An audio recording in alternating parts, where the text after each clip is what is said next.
story is, I was born originally in Sri Lanka. When I was 18 years of age, I have to escape to India as a refugee.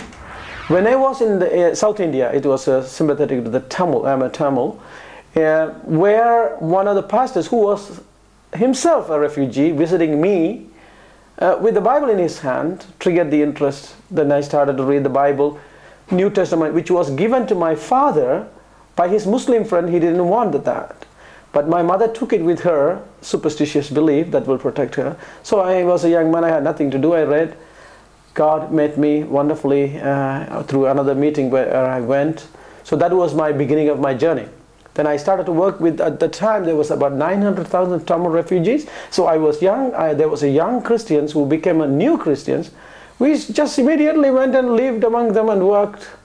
As we didn't call ourselves missionaries, but we just worked and shared the gospel.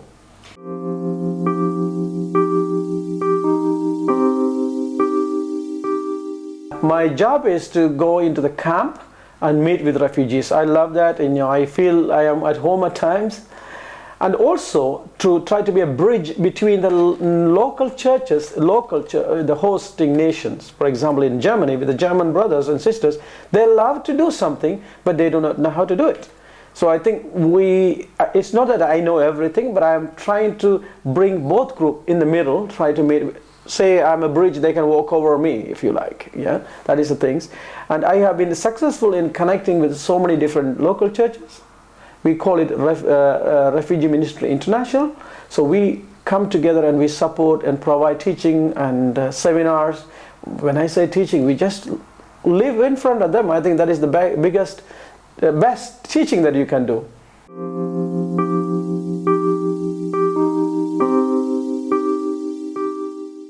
Well, I do understand the term integrated means, if you mean to me that they have to understand the culture, they have to understand the language, they have to understand how they have to survive in the society in which they came. Yes, they have to. But normally integration is not thought of like that. Quite often for a foreigner, when you talk about integration, he immediately thinks that I have to change my identity to another culture. Now let me explain to you why I think it is important that we need to find a middle way. Because a Tamil from Sri Lanka, say, escapes the war. Why does he come to Germany? So he could not exercise his own right in his own country and own his own identity. So he thinks, okay, I have to get out of here. I have to come to Germany so I can be free to live like a Tamil. So when he arrives, of course, he faces the hurdles of cultures, the language. He didn't realize this will be another problem for him. So what we are saying, okay, as soon as he comes, you need to integrate. So he is naturally threatened. No, I don't want to leave my identity. I want to be a Tamil. So he has a struggle. Yes, he needs to learn the language. He needs to understand the culture, which is important and imperative. But it is important. We also recognize these people have to be given help without threatening their identity. And as a Christian, I believe God created me who I am. My identity doesn't come from the government or some government people. It comes from God.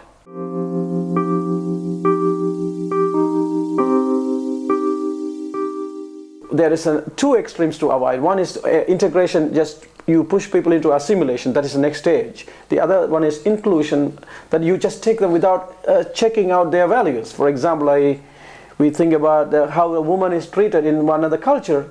When I don't accept that, and Christian value doesn't agree with it. So we need to change that. We cannot just take everything. It is very important that we evaluate it. So my suggestion is interclusion basically means the first half of integration. So the important things of language, culture, knowledge, and friendship, you need to have it. And inclusion means you accept me with who I am and what God has created me in the same level. I'm not less human because I don't speak the proper language of the country. That doesn't makes me less intelligent if I don't. But you include me as the same individual as you are, and also at the same time you try to help me that I don't practice everything. What I think need to be included may not be right. So I call it that interclusion. You meet them in the middle. That is very helpful, I think. So in that way, I protect someone's identity. In that way, I give them a confidence they can come and serve and work with me. They are happy that to relate to me because they know they are safe with me.